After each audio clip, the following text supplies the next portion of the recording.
Good morning to everyone.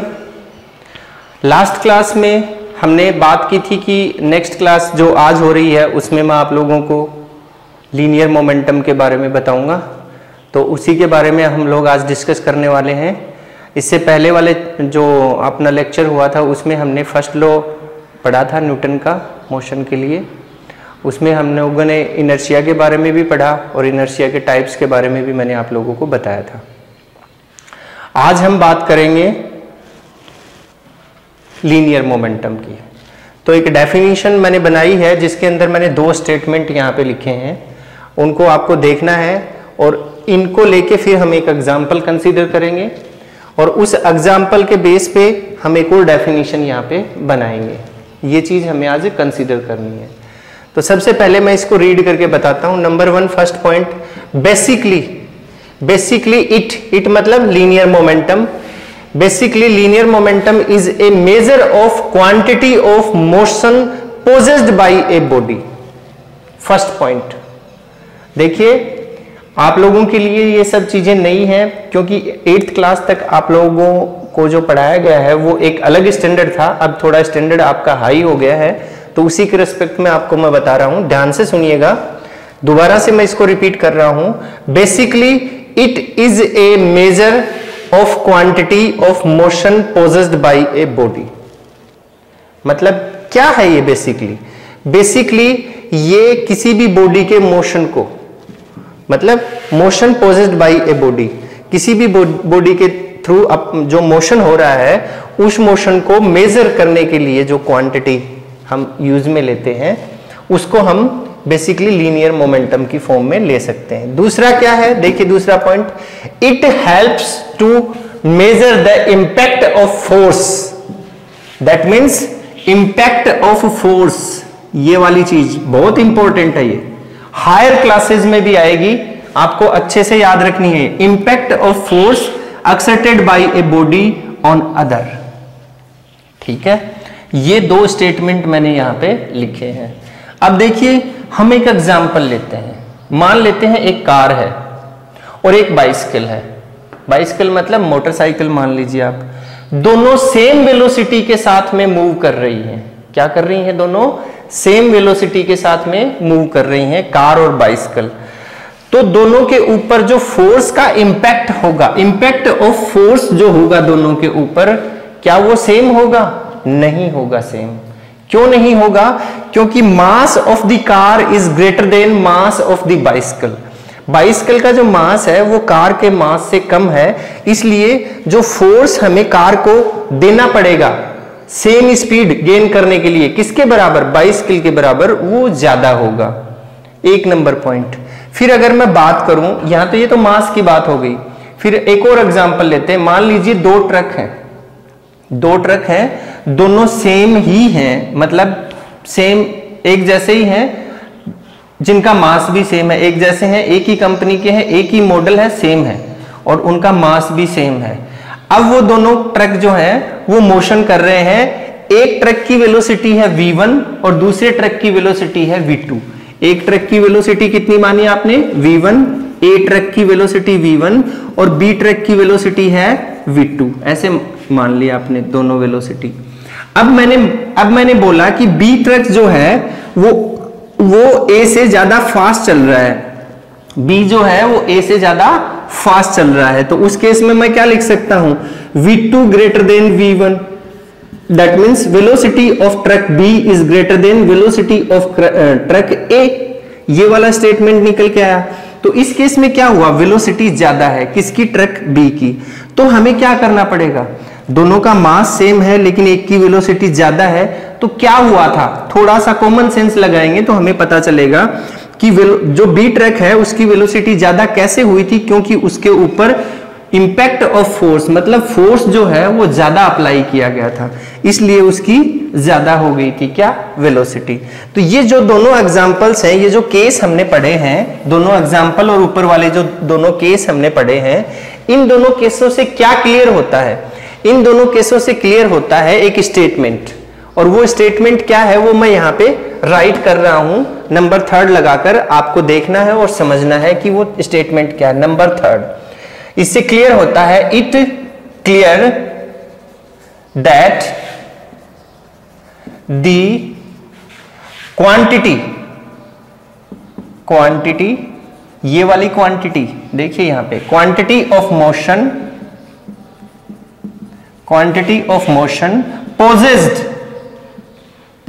possessed by a body is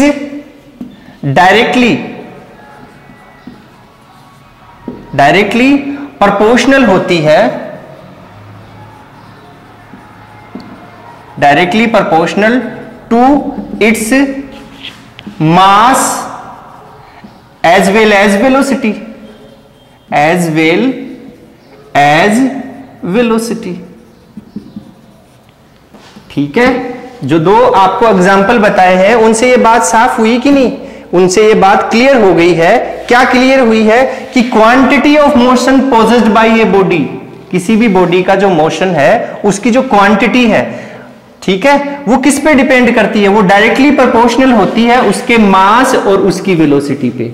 अगर मास ज्यादा है या वेलोसिटी ज्यादा है तो ये भी उसके ऊपर इफेक्ट करेगा, अगर कम है तो कम करेगा। जैसे कार और बाइसिकल के लिए मास का एग्जांपल दिया मैंने, 2 ट्रक लिए सेम मास के, उसके लिए मैंने आप लोगों को वेलोसिटी का एग्जांपल दिया। तो उससे हमारी ये एक डेफिनेशन, एक और स्टेटमेंट हमारा निकल के आता है लीनियर मोमेंटम के लिए। अब इन तीनों से डिस्कस, मतलब इन तीनों का कंक्लूजन क्या निकला वो बताता हूं मैं आपको, और वो इन तीनों का जो कंक्लूजन है वही हमारे लीनियर मोमेंटम की डेफिनेशन होगी। तो मैंने यहां पे नंबर 4 पॉइंट लगाया और नोट कीजिएगा, मैं लिख रहा हूं यहां पे momentum of a body, momentum of a body, ठीक है, किसी भी बॉडी का momentum of a body is defined as the product of its mass m and velocity v, mass m and velocity v। ये हमारे पास में कंक्लूजन निकल के आया, मतलब 1 point, 2 point, 3 point and 4 point, और साथ में मैंने आपको कुछ एग्जांपल्स भी बताए। अब इसके बाद में क्या करना है आपको वो सुनिए।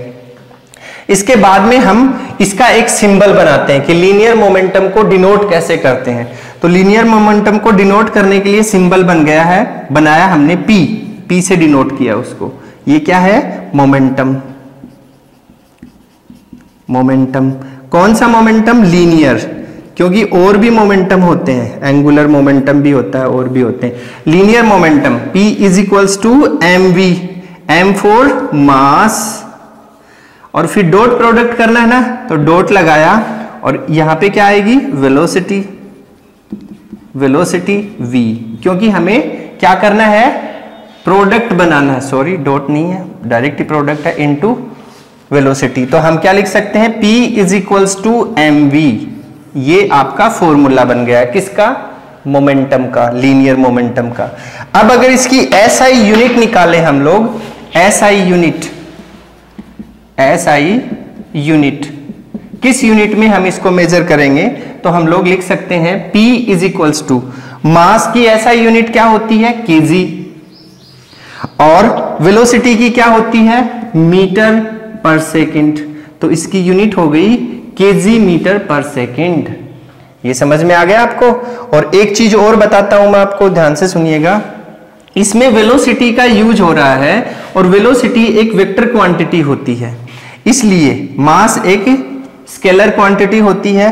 तो हम फर्दर क्लास में पढ़ेंगे कि एक स्केलर क्वांटिटी और एक वेक्टर क्वांटिटी का जो क्रॉस प्रोडक्ट होता है, ये क्रॉस प्रोडक्ट है, ठीक है। तो वो जो क्रॉस प्रोडक्ट होता है वो एक वेक्टर क्वांटिटी होती है। तो ये भी वेक्टर क्वांटिटी हुई, ये वेक्टर और ये वेक्टर हमने लगा दिया यहाँ पे। तो इस तरीके से हम एक चीज और यहाँ पे डिनोट कर सकते हैं, momentum is A vector quantity. इसके पास डायरेक्शन होती है, किसके पास, मोमेंटम के पास, इसलिए ये एक वेक्टर क्वांटिटी है। अब इसके बाद में हम मोमेंटम पढ़ने के बाद सेकंड लॉ ऑफ मोशन, इसकी बात करते हैं। ठीक है, अब देखिए इसको इरेज करता हूं मैं और सेकंड लॉ ऑफ मोशन के बारे में आपको बताता हूं क्या होता है।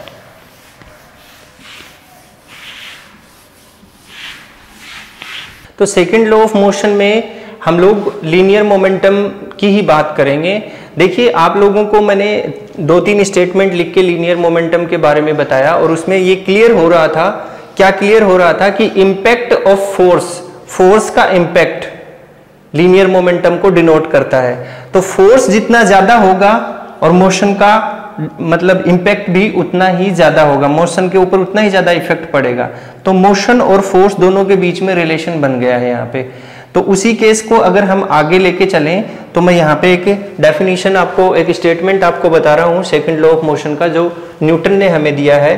The rate of change in momentum, the rate of change in momentum मतलब मोमेंटम की जो रेट ऑफ चेंज है टाइम के रेस्पेक्ट में, कि मोमेंटम अभी P1 है, फिर P2 हो गया, फिर P3 हो गया, तो उस केस में क्या होता है कि उसके ऊपर अप्लाइड फोर्स जो है ना वो भी बदलता है।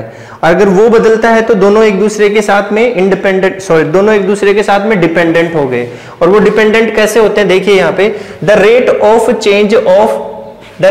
Of change in momentum of a body is directly proportional to the unbalanced force acting on it। Body के ऊपर जो फोर्स अप्लाई हो रहा है उसके डायरेक्टली प्रोपोर्शनल होता है।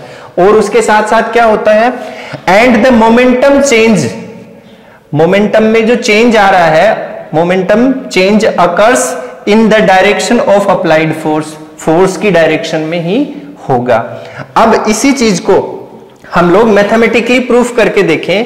कैसे प्रूफ करके देखें? मैथमेटिकली। तो मैं आपको मैथमेटिकली प्रूफ करके बता रहा हूं। मान लेते हैं कि कोई बॉडी है जिसका मास है m, कितना मास है उसका? m, और इनिशियली उसकी वेलोसिटी है u, कितनी वेलोसिटी है? u, और उसके ऊपर F फोर्स अप्लाई हो रहा है। कितना फोर्स अप्लाई हो रहा है? F force. और कुछ समय बीतने के बाद, कितना समय? t time, after t time के बाद में उसकी वेलोसिटी हो जाती है v। कितनी हो जाती है? v, मतलब वेलोसिटी चेंज हो गई। मास सेम बना हुआ है लेकिन वेलोसिटी चेंज हो गई। जैसे ट्रक वाले एग्जांपल में मैंने आपको बताया था कि उसकी वेलोसिटी एक की v1 थी, एक की v2 थी, तो दोनों का मोमेंटम अलग अलग आया था। वैसे ही अभी इनिशियल वेलोसिटी u है और थोड़ी देर t टाइम के बाद में वेलोसिटी v हो गई है, तो मोमेंटम भी बदल जाएगा। तो इस केस में हम एक इक्वेशन लिखते हैं। जैसे माना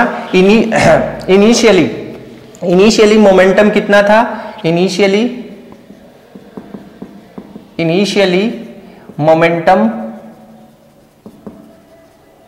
ऑफ द बॉडी कितना? P1 ले लिया, क्या लिखेंगे? mu, equation first. इसी तरीके से finally momentum of the body हमने P2 ले लिया और इक्वेशन लिख दी mv, इक्वेशन सेकंड। ठीक है, अब इसके according the change in momentum, change निकालना है मोमेंटम का, तो मोमेंटम के चेंज के लिए हम एक इक्वेशन लिखेंगे यहाँ पे, final momentum minus initial momentum. तो हमने लिखा चेंज डेल्टा P से डिनोट किया, यहाँ पे P2 माइनस P1, इसको बनाया इक्वेशन नंबर थर्ड। अब थर्ड नंबर इक्वेशन में फर्स्ट और सेकंड से वैल्यू डालेंगे तो delta P is equals to, यहाँ से हमने लिखा mv minus mu, that means delta P is equals to m common आया और v माइनस u, ये चीज आ गई आपके पास। ठीक है, अब ये मोमेंटम आ गया। अब देखिए यहाँ पे the rate of change in momentum, the rate of change in momentum, तो रेट लगाएंगे तो इसके साथ में टाइम लेना पड़ेगा आपको, जो कि डायरेक्टली प्रोपोर्शनल होगी किसके? फोर्स के। अप्लाइड फोर्स कितना माना आपने? F माना। तो नेक्स्ट स्टेटमेंट जो होगा अकॉर्डिंग टू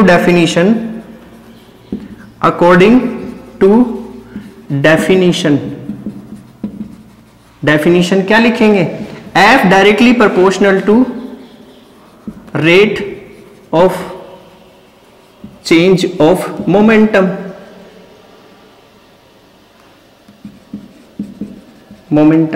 तो क्या लिख देंगे? F directly proportional to delta P upon T। T time के बाद में बदला था, बिल्कुल, तो T टाइम के बाद में बदला था। इसको बनाया इक्वेशन नंबर 4 और इसको बनाया इक्वेशन नंबर 5। ठीक है।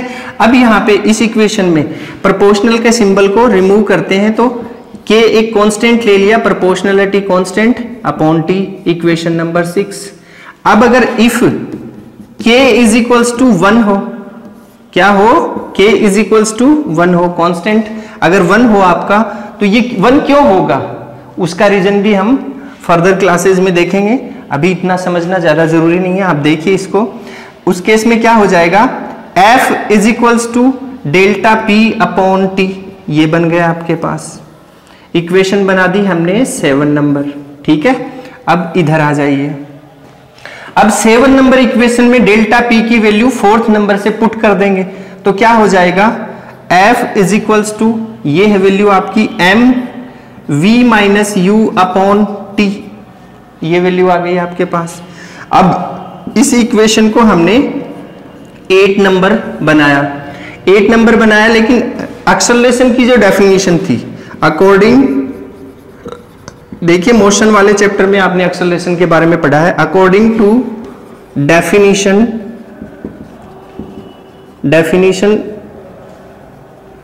ऑफ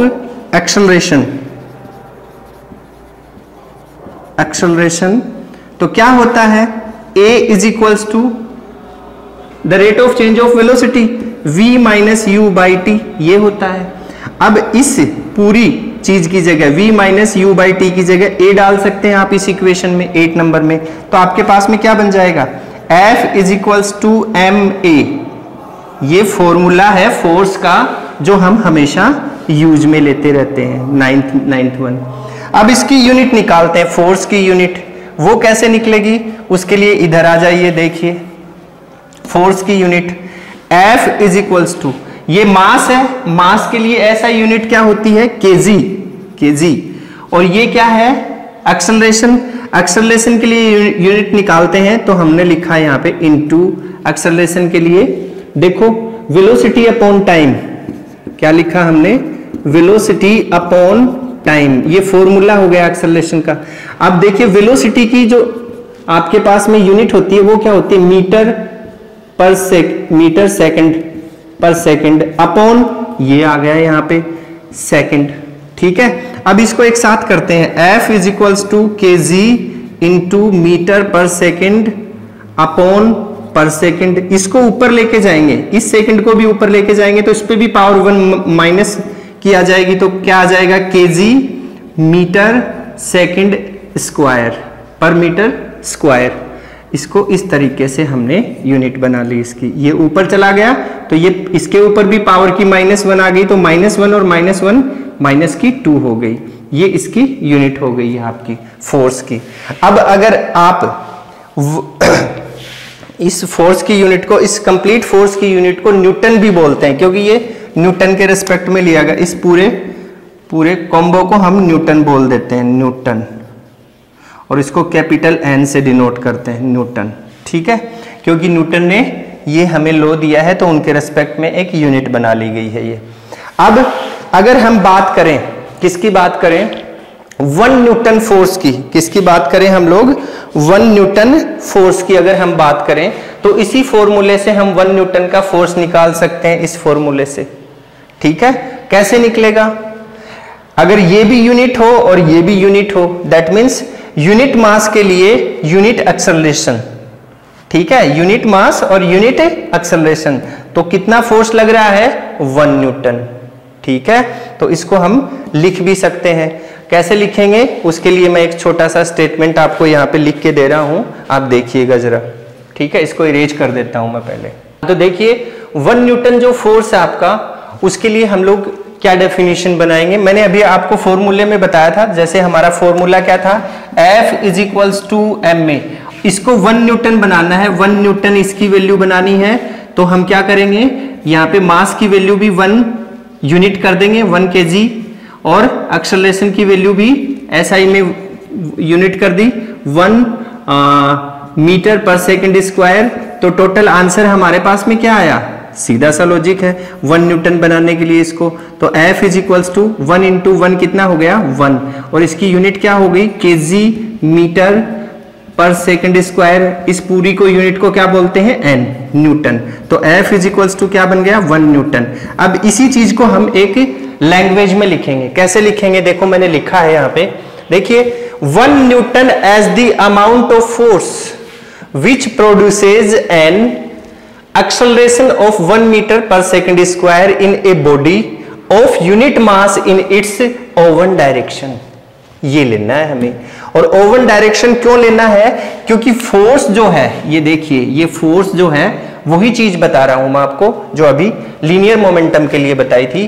फोर्स जो है वो क्या होता है, वेक्टर क्वांटिटी होती है। फोर्स क्या होती है, वेक्टर क्वांटिटी। क्यों होती है, क्योंकि वेलोसिटी वेक्टर क्वांटिटी होती है और वेलोसिटी से एक्सेलरेशन बनता है, तो ये वेक्टर है और इसका ये डॉट प्रोडक्ट बना दोनों का, और ये हमारे पास में फोर्स भी वेक्टर है। तो हम इसके फॉर्मूले को कैसे लिखेंगे, vector F is equals to m dot a vector. ये हमारा फॉर्मूला बन गया। अब अगर इसका मैग्नीट्यूड बना दें, ऐसे मैग्नीट्यूड बना दें, तो मैग्नीट्यूड से बाहर निकालेंगे तो इसकी डायरेक्शन हट जाएगी, then F is equals to ma। ये फॉर्मूला बन गया आपका। तो ये हो गई हमारे फोर्स की बात। डेली लाइफ में और फिजिक्स में और हर किसी सब्जेक्ट में, साइंस के हर सब्जेक्ट में फोर्स का बहुत ज्यादा इंपॉर्टेंस है। ये एक वो फिजिकल क्वांटिटी है जो बहुत सारी फिजिकल क्वांटिटीज को डेराइव करती है। तो इसके बारे में हमें अच्छे से पढ़ना। ये लेसन बड़ा ही इंटरेस्टिंग लेसन होगा और बहुत ही अच्छे से आप इसको समझ सकते हैं। अब जो नेक्स्ट क्लास होगी उसमें मैं आप लोगों को इससे रिलेटेड कुछ न्यूमेरिकल्स करवाऊंगा और नेक्स्ट क्लास में हम न्यूमेरिकल्स ही करेंगे। उसके बाद में अगले टॉपिक पे हम लोग चलेंगे। तो आज के लिए इतना ही। Thank you, have a nice day.